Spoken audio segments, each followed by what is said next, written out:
Meeting is being recorded. Okay.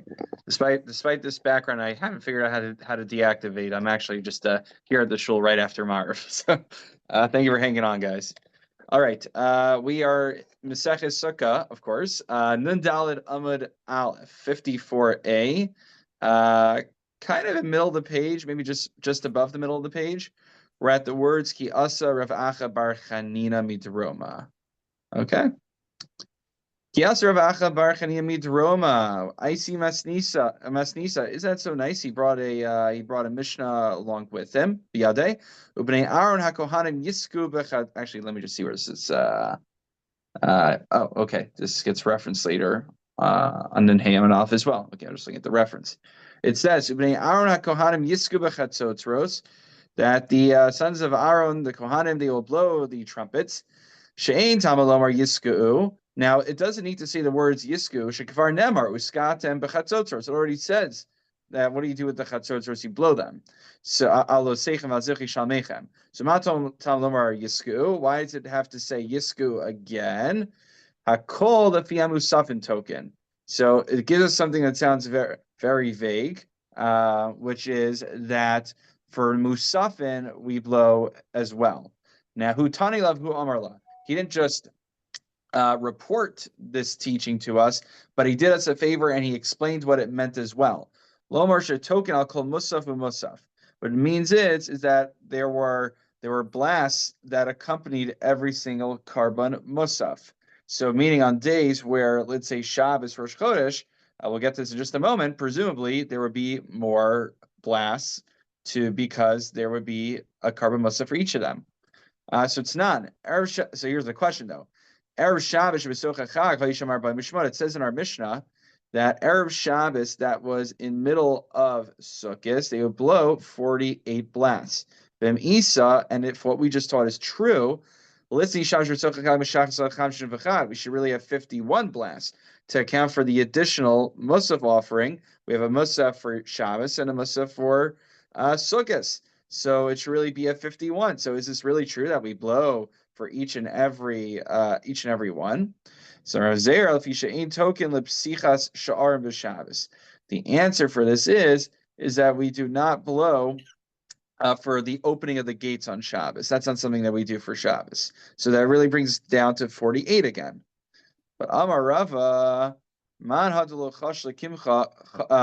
it sounds like you didn't really think this thing through, he's saying. So here's the thing. It says B'chol Yom in the Mishnah, in that teaching, that every day they would blow the shofar for the Psicha Sha'arim. So it sounds like you don't do less on Shabbos. It would be the same on Shabbos. It should be 51 still. And if this is true, that it is at 48, it should really be teaching Shabbos that is in the middle of the Chag, in the middle of Sukkot, which is also at 48. So why, when the Mishnah wanted to give us an example of what is a day that you get 48 blasts, it should really be including Shabbos that coincides in the middle of Sukkot. And why would that be a better example than Erev Shabbos, like in the Mishnah? The Shmas Minei Tarti. I could learn two things from here. Shmas Minei to Rabbi Elazar ben Yaakov. We could learn Rabbi Eliezer ben Yaakov's teaching, which we learned in the previous year, earlier up the Amud. In this teaching, he says, we don't blow for Psichas Sha'arim on Shabbos. Ushmas Minei to Rav Acha Bar Chanina. And then we could also... let me just see. Rashi says the ain't token the Mala Hasiris Elagami Zbech. Sorry, he says we don't blow for the on the Mala Hasiris. His teaching was we don't blow right on the 10th step. And then the second teaching we would learn is Rav Acha Bar Chanina. We would also learn the teaching of Rav Acha Bar Chanina that we blow for every single carbon musaf. So why isn't that the teaching of the Mishnah if Rav Acha is right? Ela Amarava, the Batsri Tuva, because really we have to deduct because we don't blow for the drawing of the water on Shabbos. So that's why Erev Shabbos that coincides with Sukkot is the better example that you hit 48. But for Shabbos itself in middle of Sukkot, you won't hit 48 because we have to deduct 3 tekios because they didn't blow for the Miloi Hamayim on Shabbos. All right, so that's end of question number 1, Aravacha Bar Yaakov. So remember, his main principle is that we add additional tekios for every single Karban Musaf. So we're going to ask a question now. Wait a minute. The listening, Ami, Rosh Hashanah Chalios B'Shabbos. Shouldn't we, in our Mishnah, when we want to talk about the days that rack up the most tekios, shouldn't we include Rosh Hashanah that coincides with Shabbos? Oh, because great, we could add a lot. The Ika Tlasam Musafin, most of the Rosh Hashanah, most of the Rosh Chodesh, and most of the Shabbos. We have a triple whammy of Rosh Hashanah, and Rosh Hashanah, by the way, is a Rosh Chodesh, of course, and Shabbos. So we have 3 different Musafin that we should need to blow carbon for. Blow tekios for. So wouldn't that be deserving of mention in our Mishnah? So the answer is Erev Shabbos Shabbat Chag Itzterichle Lashmeina K'Terelaz Ben Yaakov. We opted to only go with the example of Erev Shabbos in the middle of Sukkot because we wanted to drive home Rabbi Eliezer ben Yaakov's teaching that we referenced earlier about not blowing on the 10th step. But then here's the issue. I don't get it. If there's only 2 examples, there's only 2 instances on the Jewish calendar that we could rack up 48 tekios on one day, why would the Mishnah mention one and not the other? We're not trying to save that much in printing expenses here. So this is something that we'll answer sometimes. Ton of a shiur. The Mishnah was not aiming to give a comprehensive list. It just wanted to give the most salient example. But the thing is, if there's only 2 examples, the Mishnah wouldn't just leave out one, because then we might think that's to the exclusion of that example. So there had to be at least, 2 examples that the Mishnah didn't want to list to make it not worth its time. Does that make sense? Right? So basically, if there's only 2 days on the Jewish calendar that you can rack up 48 tekios, and the Mishnah wants to give an example, it doesn't make sense to mention one example and not the other. Because if all I do is mention Erev Shabbos on Sukkot, but I don't mention Shabbos Rosh Hashanah as the other example, I would infer from there that, maybe I don't hit 48 on Shabbos of Rosh Hashanah. Unless there were multiple examples of where we could hit 48 blasts, and the Mishnah just wanted to give us one of the 3 examples. Like 3 is already a list. 2 is not a list. 3 is a zeman already. It's a list. So basically what we need to do is identify, is there a 3rd example of where we hit 48 blasts?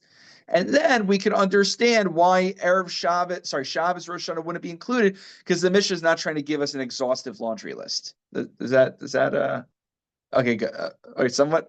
All right. Well, hopefully we'll see it demonstrate in just a moment. So my shear, the high shear. So I realized I punctuated something wrong when I was in my own Gemara. Sorry. So what did we, what other example of where we hit 48 did Mishnah omit? Shear Erev HaPesach. We left off Erev Pesach. Now, what goes on Erev Pesach? Rashi has a whole cheshbon how we hit 48 over there. Mishum Erev Pesach. But here's the thing. You want to say that on Erev Pesach, we're going to hit 48 blasts. Mishum Erev Pesach, Lav Shiruhu. That's not called an omission. Dumb money. Rabbi Yehudi, because according to Rabbi Yehuda says, Damar me'meim shel kas shlishis lo yigil lomar ahafti ki yishma Hashem yishayu ama mu'atin. If you remember, I think it's probably Maseches Pesachim, I would have to imagine. Though maybe come up Shkalim also, but maybe I'm misremembering. Definitely has to be Pesachim. That there were 3 shifts on Erev Pesach to bring in the karbanos. There's so many people coming, they couldn't fit them all in at one time. So there's shift 1, shift 2, shift 3. And they would sing the songs while the karbanos were being brought. But by the time they hit shift number 3, there was so few people left, they didn't get through all the songs. They didn't get to a hafti. And since the blast, the tekios, accompany the tehillim, the songs that they're singing, and they didn't get up to it, according to Rabbi Yehuda, they never actually hit the 48 blasts. So Erev Pesach is not a good example then. Okay, great. Rabbi Yehuda says we never got up to there. Who says we hold like Rabbi Yehuda anyway? So the Gemara responds, wait a minute. Right? Sorry, Rabbi Yehuda. Sorry. The question is, but we don't rule in accordance with Rabbi Yehuda. Where do we not rule in accordance with Rabbi Yehuda? Remember, we learned last time or 2 times ago, Rabbi Yehuda is the one who says that Rabbi Yehuda says that we count a tekiah, trua tekiah, as a single unit. So Rabbi Yehuda's never hits 48 because we only hit 48 blasts because we're looking at the individual tekiah, truas, tekiyahs, and we're counting each one as 3, not as 1 unit. So if we're in Rabbi Yehudaville over here, we should never be hitting 48 in any case. So maybe the Gemara says, this happens all the time. We paskin like Ramosha Feinstein for this. We paskin like Rav Menashe Klein for that. We paskin like the Tzitzit, right? Many times it doesn't mean just because I paskin like, right? How many of us use timers on Shabbos? Right? Remember we learned that? Okay, so just because we paskin like someone for Chal Yisrael doesn't mean we paskin for timers. So that's the answer over here. The Dilma Haitana Savar La Kavasi Bechada Palig La Bechada. Maybe he rules in accordance with Rabbi Huda that they didn't hit 48 blasts on Erev Pesach, but he also doesn't count a tekiah true tekiah as a single unit. Okay, so we could bifurcate. So if this is true, elamai shir dahai shir. So then again, what is example number 3 that we left out? Shir Erev HaPesach shechalios be'erev Shabbos de'abikshis va'ayalshis. That if Erev Pesach still, but that falls out on Erev Shabbos. So what happens? You take out 6, but you add 6 tekios. What's going on? So Rashi explains. I think he explains. Yes. We take out the 6 tekios that Rabbi Yehuda says we never get to because they can't finish the song because the service is over. But the advantage of Erev Shabbos that Erev Pesach falls on is that we could add 6 more in. How so? The whole Erev Shabbos, remember we learned this? That there was 3 blasts to tell everybody not to stop working on Erev Shabbos. And then there were 3 blasts to tell everyone, this is the Shabbos alarm. It's actually Shabbos right now. So even though we lose 6 tekios according to Rabbi Yehuda, we get them back by Erev Pesach coinciding with Erev Shabbos. So that way we get back to 48. Why is this all important? Because that means in addition to Rosh Hashanah that coincides with Shabbos, Erev Pesach that coincides with Erev Shabbos also hits 48, which means I have at least 3 potential examples of where we could hit 48. So the Mishnah gave us just one of those 3 examples.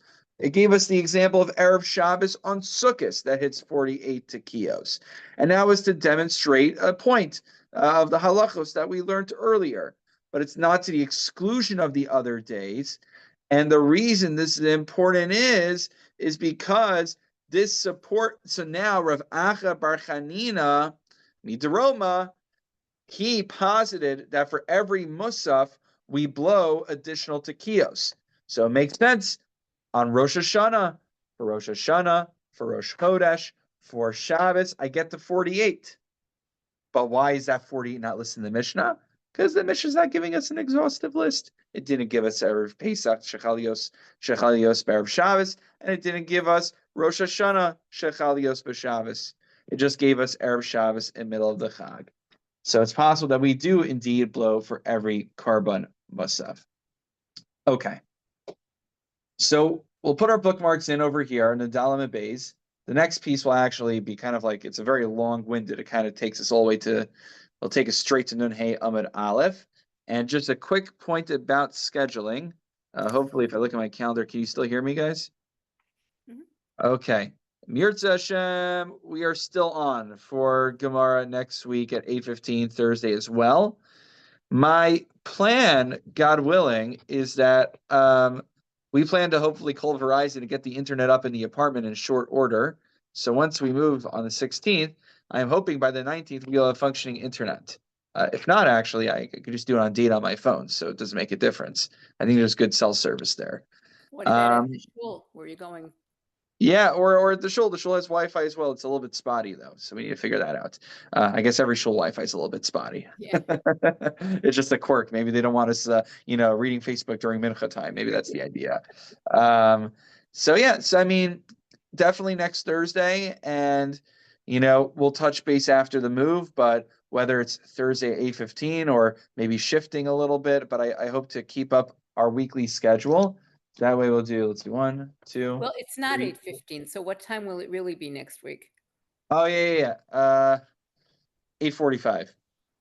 Okay, maybe you could have them put that in the schedule. Yeah. Okay. I need to email them a bunch of things. Gosh. Yeah. And we don't have shear this. There's a trip this Sunday, right? Right. Okay, it works out for me because we have an event this Sunday also. So Right. So we're not there's no having shear class this Sunday. I think we're basically concluded with Sefer Chinuch until Shabbos the 28th. Yeah. So Toby, you'll bring some coffee then, right? Well, the shul provides coffee on Shabbos, so. Oh yeah, that's fair enough. Okay, so 8:45 for next week, friends. All right. All right. Thank you. Wishing Have a everyone good Shabbos. Good Shabbos. But next